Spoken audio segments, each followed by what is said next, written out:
Good morning students, all of you.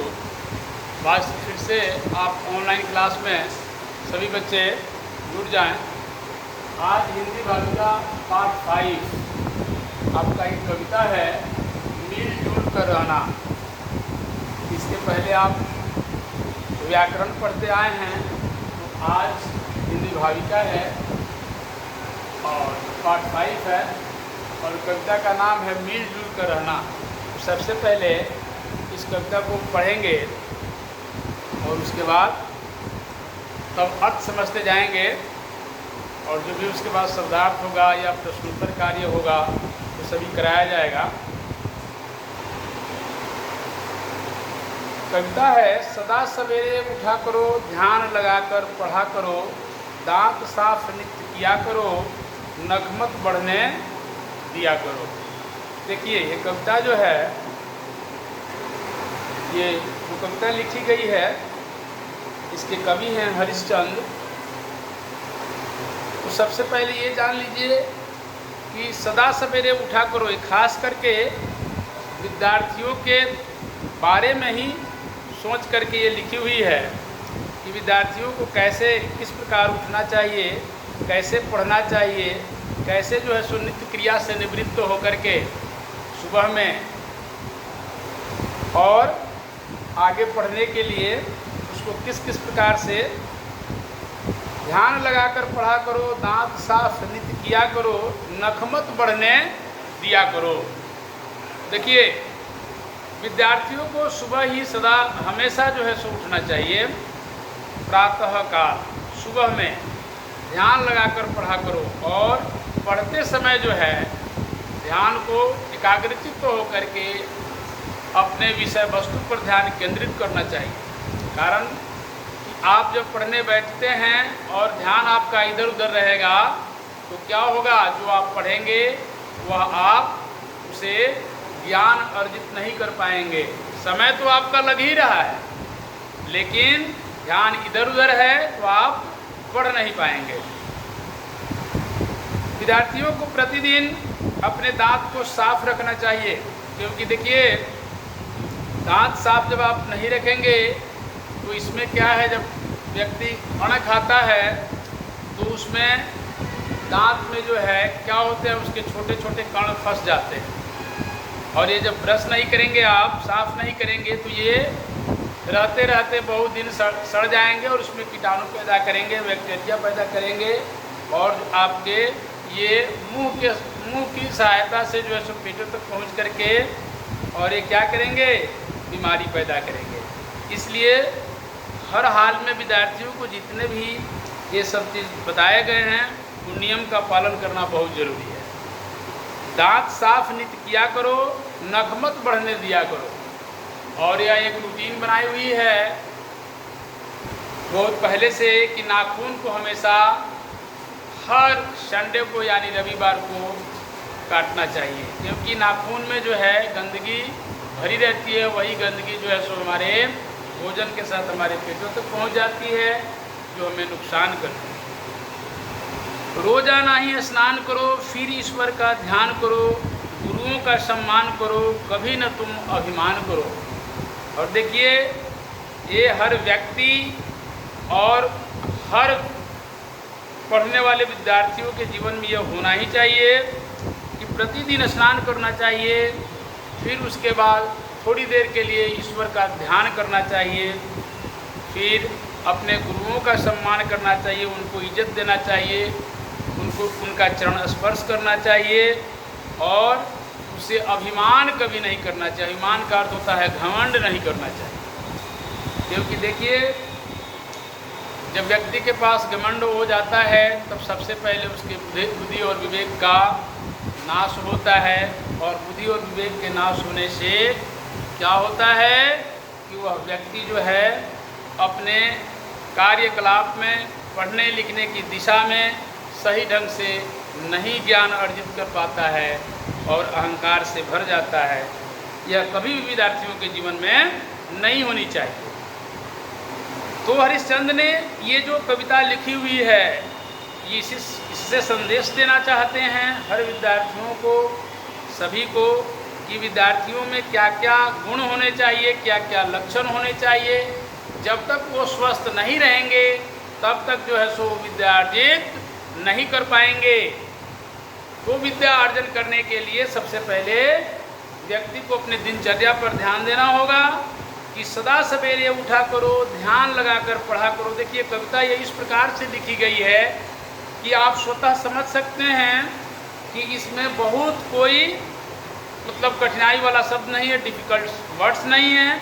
इसलिए आप इस चीज़ को भली भांति समझ सकते हैं कि दांत साफ किया करो और प्रतिदिन हमें सुबह जो है ब्रश करना चाहिए, दांत को साफ रखना चाहिए। नख को हमेशा 8 दिन पर यानी हर 7 दिन पर संडे को यानी रविवार को नाखून को काट लेना चाहिए। प्रतिदिन स्नान करना चाहिए, फिर ईश्वर का ध्यान करना चाहिए और उसके बाद अपने गुरुओं का सम्मान करना चाहिए और इसका कभी अभिमान नहीं करना चाहिए, घमंड नहीं करना चाहिए। दुखियों की सेवा करना, झगड़ा कभी नहीं करना, कड़वी बातें मत कहना, सबसे मिलजुल कर रहना। देखिए कोई भी व्यक्ति अगर आपको दिखाई पड़े कि वह दुखी है किसी प्रकार का, आपसे जो भी सहायता हो सके, आपसे जो भी मदद हो सके तो ये अवश्य करिए। अगर मदद नहीं होती है तो उस पर कभी भी कड़वी बातें नहीं बोलें, कभी उस पर व्यंग नहीं करें। इसलिए कि कोई भी व्यक्ति इस दुनिया में जो भी व्यक्ति हैं कभी भी कोई भी दुखी हो सकता है, कभी भी किसी को भी कोई परेशानी आ सकती है। तो खास करके ये विद्यार्थियों का जो जीवन है तो शुरू से ही शिक्षा अर्जन करने के लिए, शिक्षा अर्जित करने के लिए उसको विनम्र रहकर और शांत स्वभाव रहकर मिलजुल कर, एक दूसरे से कभी झगड़ा नहीं करना है, मिलजुल कर हमेशा जो है विनम्र बनकर शिक्षा ग्रहण करनी चाहिए। क्योंकि ये सब अगर लक्षण, ये सब गुण अगर विद्यार्थियों में नहीं है तो समझ लीजिए कि वो विद्या अर्जन करने में सक्षम नहीं हो सकते। और देख लीजिए इस कविता का सबसे मूल सारांश यह है कि यह कविता हमें स्वच्छता, अनुशासन, समय पर कार्य करना, भगवान को याद करना, भगवान को ध्यान करना, बड़ों का सम्मान करना, दूसरों की सेवा, विनम्रता और सभी के साथ प्रेम पूर्वक मिलजुल कर रहने की सीख देती है कि हमें जीवन में कैसे रहना चाहिए।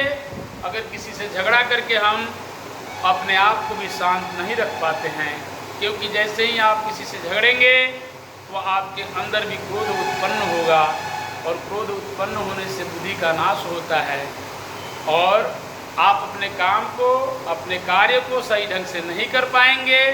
विद्यार्थी ज्ञान अर्जित नहीं कर पाएंगे क्योंकि उनका मन जो है संतुलित नहीं रहेगा, असंतुलित हो जाएगा, इधर उधर भटकता फिरेगा। इसलिए इस कविता के माध्यम से हरिश्चंद्र ने विद्यार्थियों को यह सलाह दी है कि विद्यार्थियों के जीवन में अगर एक दिनचर्या जो है, सुबह उठना है, उसके बाद कैसे कैसे पूरे दिन में जो है सो आपका कार्यक्रम है उसको आधार मान करके उसी प्रकार कार्य करना चाहिए ताकि आपका जीवन जो है सुखमय और जो है सो अच्छा से चलता रहे। यही इस कविता का सारांश है। इसके बाद इस कविता में शब्दार्थ दिए गए हैं। अब आप इस शब्दार्थ को नोट करेंगे। कविता को आप समझ ही गए। इसके बाद जैसे होगा कुछ प्रश्नोत्तर कराएंगे, इसके बाद शब्दार्थ भी नोट कीजिए। इसका सबसे पहले आप सारांश लिखेंगे। इस कविता का सारांश है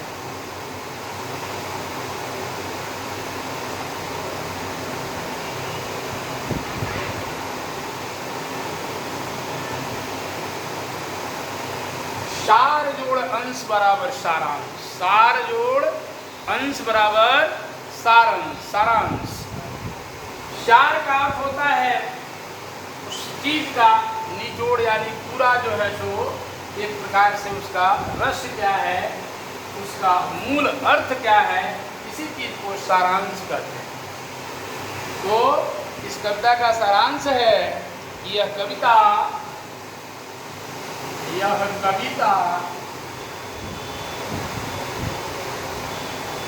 हमें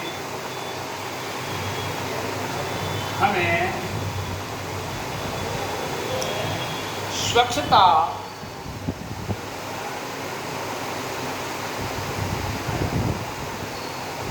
अनुशासन,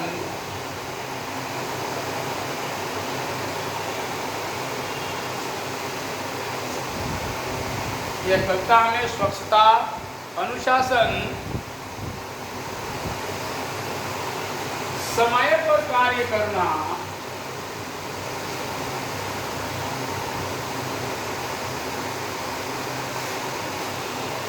समय पर कार्य करना,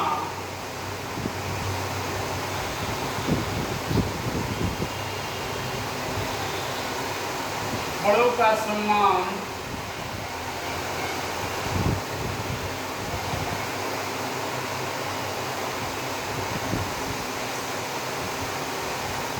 बड़ों का सम्मान, सब में कॉमा देते जाएंगे आप, क्योंकि इस कविता में जो मूल तत्व हैं, जो मूल बात सब लिखी गई है, वो सब चीज़ों को दर्शाना यहाँ बहुत जरूरी है, क्योंकि तभी आप समझ पाएंगे इस कविता से हमने क्या सीखा।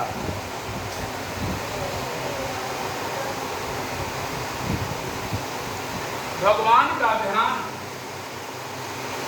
ये बहुत जरूरी चीज है कि प्रत्येक विद्यार्थी को, हर एक विद्यार्थी को, सभी को थोड़ी देर के लिए, जितना आपके पास समय है, 2 मिनट के लिए, 5 मिनट के लिए समय निकाल करके उस प्रभु की जो है सो एक बार, ईश्वर का एक बार ध्यान मन से जरूर करना चाहिए, ताकि जो है आपको, वो आपको आपके रास्ते को बहुत प्रशस्त बनाएंगे, उज्जवल बना देंगे, और आप अनुशासनबद्ध होकर के अपने जीवन में अपने पढ़ाई को, अपने लक्ष्य की ओर अग्रसर करते चले जाएंगे, बढ़ाते हुए चले जाएंगे। तो बड़ों का सम्मान, भगवान का ध्यान,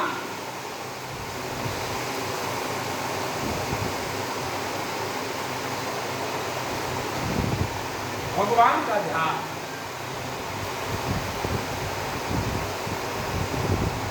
दूसरों की सेवा, दूसरों की सेवा,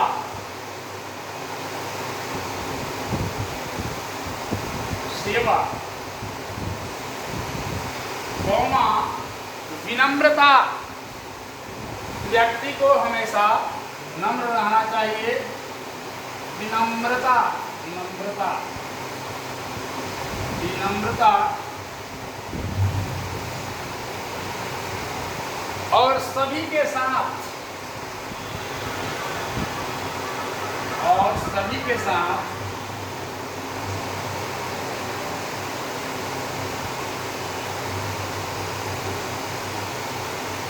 सभी के साथ प्रेम पूर्वक,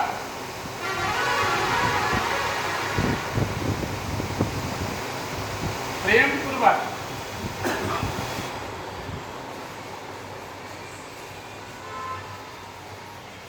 मिलजुल कर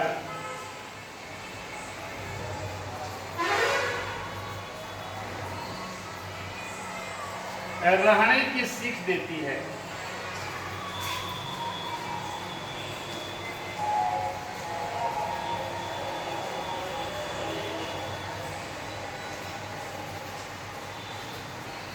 तो देखिए बच्चों, कविता जो आपको पढ़ाया गया, उस कविता को एक एक पंक्ति, एक एक लाइन जो है सो आपको उसका अर्थ बताया गया।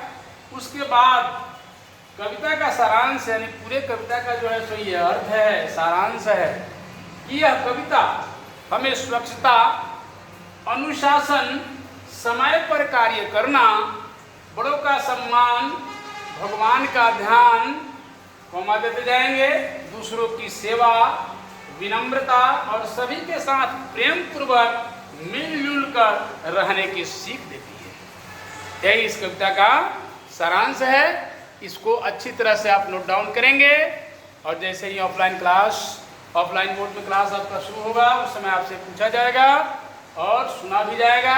इसलिए ध्यानपूर्वक सभी विद्यार्थी इसको पढ़ेंगे, समझेंगे और नोट डाउन करेंगे, यानी लिखेंगे। इसके बाद इसका सारांश हो गया। इसके बाद आप शब्दार्थ जो है, इस पाठ्य में शब्दार्थ जो है इसको आप नोट डाउन करेंगे, तो शब्दार्थ लिखेंगे आप।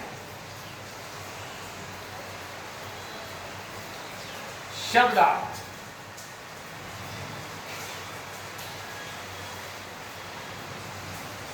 सदा, यहां ऊपर में शब्द लिखिए और यहां उसके अर्थ लिखिए।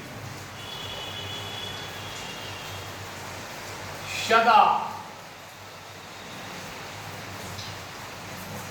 उसके बाद है नित्य,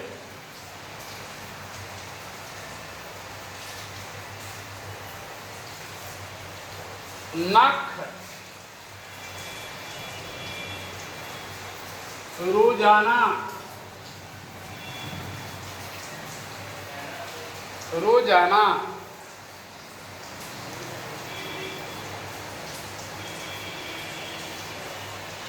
सम्मान,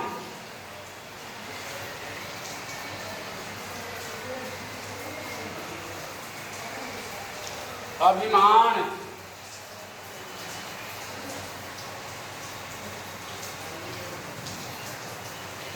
तो सदा का अर्थ होता है हमेशा।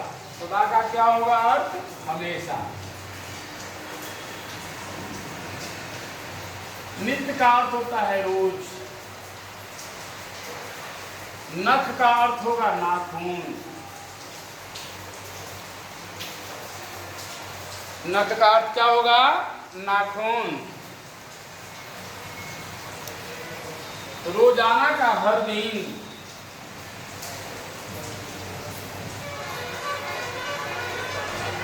सम्मान का आदर। सम्मान का होगा आदर। अभिमान का अर्थ होता है घमंड। तो देखिए बच्चों, इस कविता के सारांश के बाद ये शब्दार्थ जो आपके पाठ्य पुस्तक में दिए हुए हैं, ये सभी को आप सभी नोट डाउन करेंगे। और इसके बाद कल के वीडियो में जो है आपको प्रश्नोत्तर के तरफ जो है सो ले चलेंगे। प्रश्नोत्तर बताएंगे आपको कि प्रश्नों का उत्तर कैसे देना है। तो इसको पूरे ढंग से इसको लिखिए, नोट डाउन कीजिए और बिल्कुल जो है सही ढंग से लिख करके अपने SW की कॉपी में ध्यान देना है, लिखना है और बढ़िया से जो है सो याद करना है। तो बस आज के वीडियो में इतना ही। फिर SW नोट कर लें आप, इसे लिखकर याद करें।